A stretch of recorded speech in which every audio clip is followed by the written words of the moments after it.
You buy with the best of intentions, but sometimes the fresh food goes bad before you can even use it. Today, our friends over at Orson Gigi give us some tips to let that produce, stay fresh a little longer.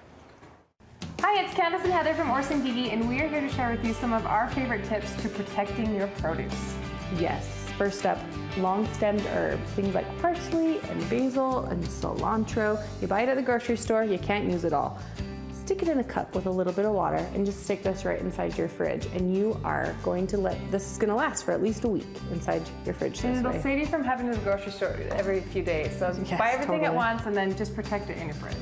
Next up, hardier herbs like sage or rosemary or thyme, you can just wrap up in a paper towel, and that's going to keep them from getting too much moisture in them and getting moldy and mucky too fast.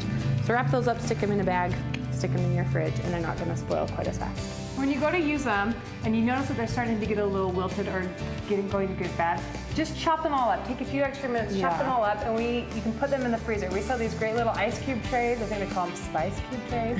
But you just fill them full of your herbs, and then you can pop them out and use them so they're still fresh and they're ready for dinner, and you don't have to do any chopping. Yep. And I know we always have great intentions when we go to buy it. We're going to use all this quickly, but sometimes plans change. So as you're noticing things are getting bad, throw them in the freezer. Like spinach, I put them on a sheet pan, lay them flat, and then they're good to go once they're already in the freezer. And put them in a baggie, and then they're ready for smoothies or perfect soup. for smoothies. Yeah.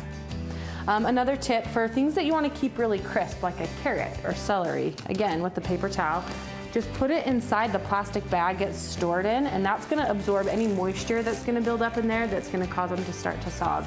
Also, you don't want to close the bag, so that's good to go right like this into your fridge. Nothing worse than slimy carrots. Or celery. This will help with that.